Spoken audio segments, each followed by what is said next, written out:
Dados. Eu vou usar dados para poder explicar mecânica quântica para vocês, de acordo com o meu entendimento. E eu sou uma pessoa muito viciada em RPG, então eu tenho vários tipos diferentes de dadinhos aqui. Esse aqui é um dado de 10 lados, esse aqui é um dado de 20 lados, esse aqui é um dado de 12 lados. É muito legal. Mas como todo mundo conhece mais dados de 6 faces, é esse que eu vou utilizar. Tá bom? Olha só. Esse dado parado possui 6 lados, e cada um desses lados possui 6 números, certo? Quando eu jogo esse dado, eu não tenho como saber que número vai cair. Então, por algum momento, os números nesse dado, em suspensão no ar, são uma eterna possibilidade. E eles tornam reais no momento em que eles caem no chão. Então, ele cai aqui na mesa e de repente aparece um número 5, ou um número 4, ou um 3. Tanto faz. Né? Mas uma coisa é certa. Existe 16% de chance, na média, de cair qualquer um desses números. Então, se eu jogar esse dado 100 vezes, é uma certeza que cada um desses números vai cair 16 vezes, com uma margem de erro de 4 para mais ou para menos. Isso é um fato. Então eu posso não saber que número vai cair, mas eu sei que existem chances iguais de qualquer um desses números caírem. Porque, mesmo que esse dado exista de maneira simultânea aqui na minha mão, parado, quando eu jogo ele em sequência, ele ainda vai tentar se completar. Por isso que existem chances iguais de qualquer um dos 6 números caírem. Porque ele vai tentar encontrar chances iguais de, tanto simultaneamente parado ou existindo em sequência no espaço-tempo, ter o mesmo número de lados, com o mesmo tamanho, nas mesmas possibilidades. Então, se eu jogo esse dado 100 vezes e o número 5 caiu 16 vezes, é como se esse dado soubesse. Ele sabe que o número 5 caiu 16 vezes. Então, ele vai tentar jogar outro número 16 vezes. 16 vezes. Depois o 3, 16 vezes.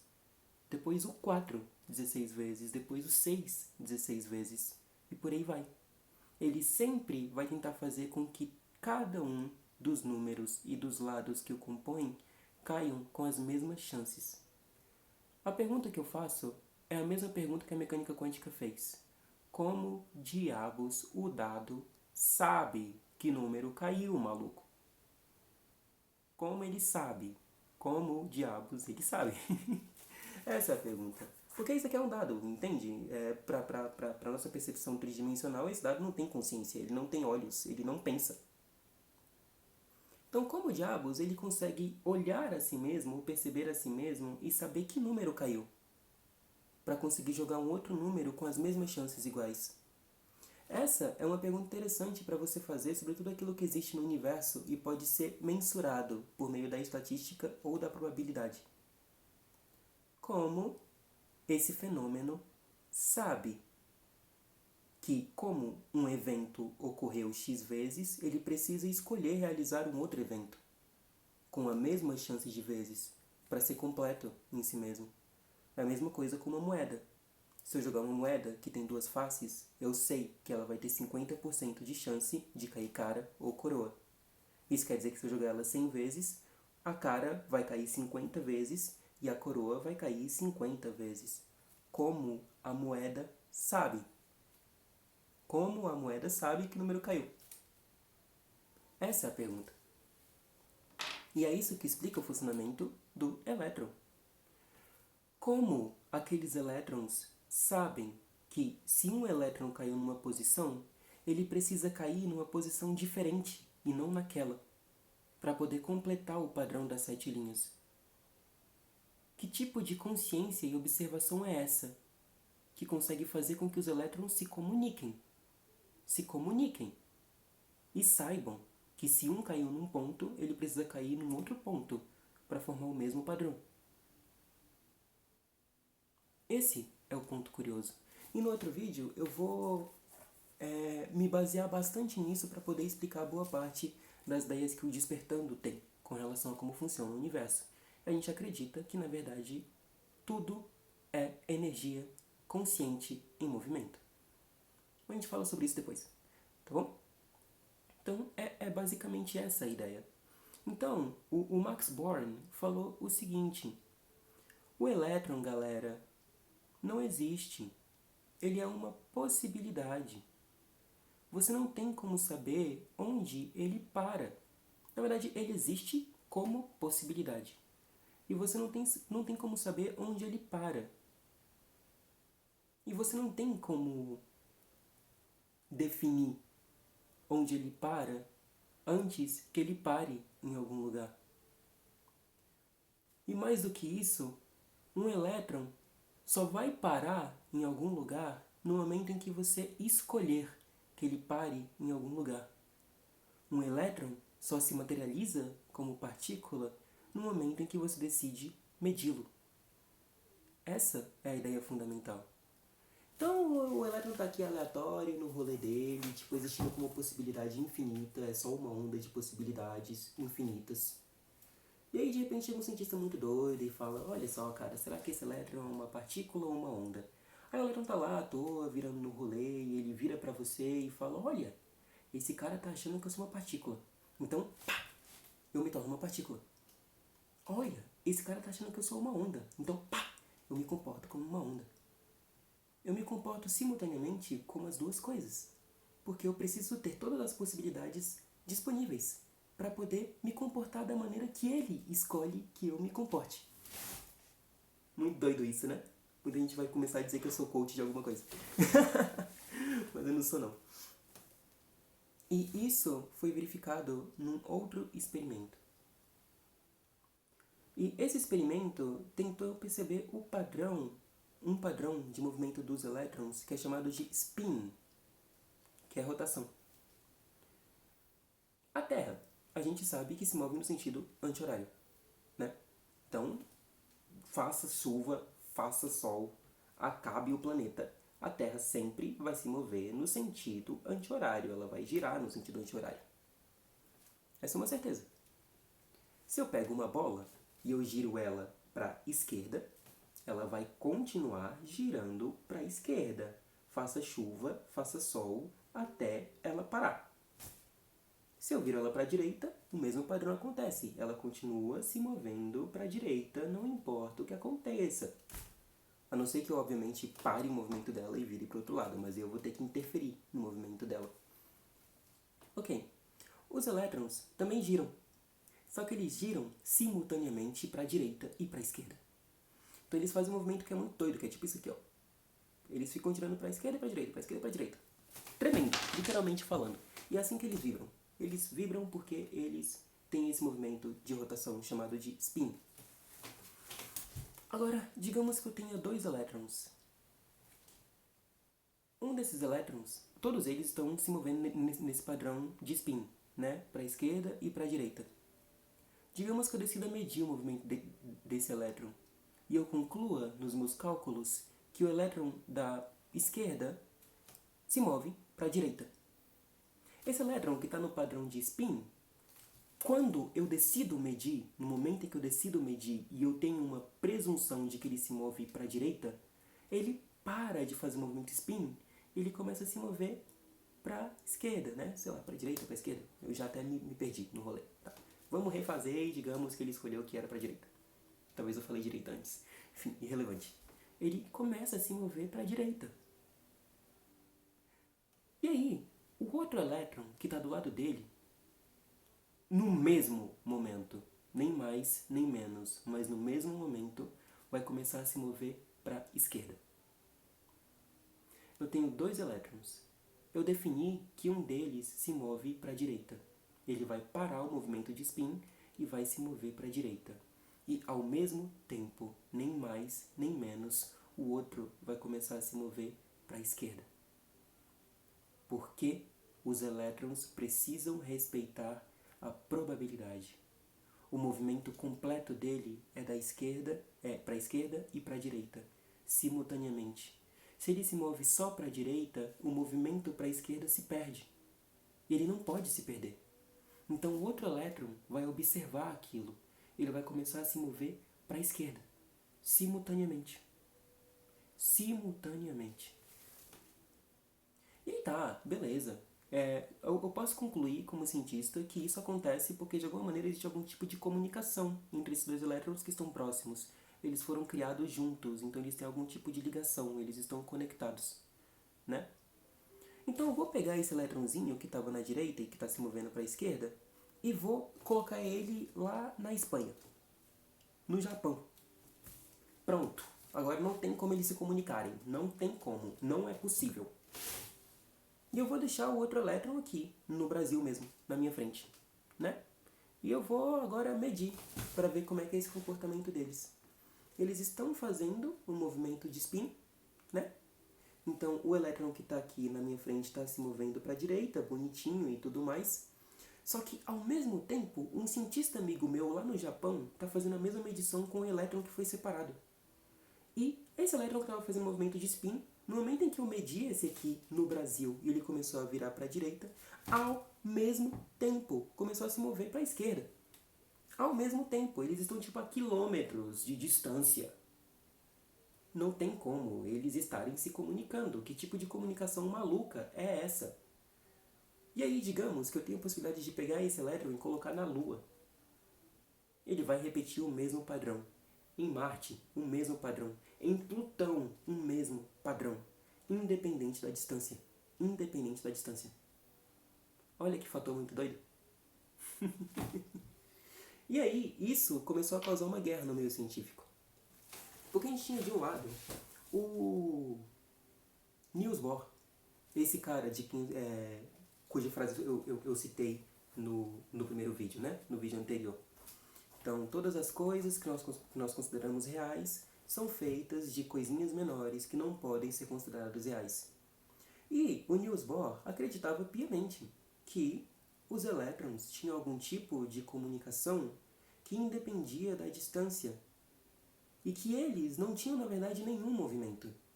Eles tinham um movimento de spin, que era para a direita ou para a esquerda, simultaneamente, porque era só uma possibilidade. A possibilidade dele se mover para a direita ou a possibilidade dele se mover para a esquerda. Mas não tinha como você saber, antes de você medir, qual seria o movimento do elétron. Não tem como você saber. Então, o simples fato de você medir já é uma definição. Você está definindo alguma coisa. Então, no fim das contas, não tem como você saber se aquele movimento ocorreu antes da sua escolha ou depois da sua escolha. Porque no momento em que você escolhe, ele age de acordo com aquilo que você escolheu. E o outro elétron, para poder completar o movimento, porque ele não pode ficar imperfeito, vai naturalmente começar a se mover para o outro lado. Para se mover simultaneamente da esquerda para a esquerda e para a direita, independente da distância. Dois elétrons se comportam como um só. E eles sempre vão respeitar essa lei e esse princípio. E o Niels Bohr estava crente nisso. Mas tinha esse outro cara, chamado Albert Einstein, que não podia acreditar nisso, cara. Ele não podia acreditar nisso. Não é possível. Não é possível. E ele disse, não, cara, eu acredito que, na verdade, o movimento dos elétrons é premeditado. Ele sempre existiu, na verdade. Então, o elétron da direita sempre se moveu para a direita. E o elétron da esquerda sempre se moveu para a esquerda. Isso aí independe da ação humana, não é a escolha humana que define o movimento dele. Ele usou uma teoria muito engraçada, que era uma teoria das luvas. Então, digamos que eu tenha duas luvas, uma luva direita e uma luva esquerda. Olha como minhas mãos têm veias, cara. Meu Deus. Independente, se eu pego essas duas luvas e eu coloco dentro de caixas, e eu deixo uma caixa comigo e eu levo outra caixa para o Japão, se eu abrir essa caixa, eu vou encontrar a luva direita. E no Japão eles vão encontrar a luva esquerda. Não tem nada de fantástico nisso, é um movimento premeditado. Só que o Bohr continua insistindo, não, cara, você não está entendendo a teoria, maluco. Os elétrons, se eles fossem essas luvas, eles seriam simultaneamente luvas de mão direita e de mão esquerda. E na verdade não seriam luva nenhuma. Até que você escolhesse e decidisse que você quer ver uma luva lá. E tem que ser uma luva de mão direita. E aí, naturalmente, o outro elétron vai se tornar uma luva de mão esquerda. E esse debate continuou basicamente até Einstein morrer, assim, sabe? E tipo, Einstein morreu sem entender a resposta.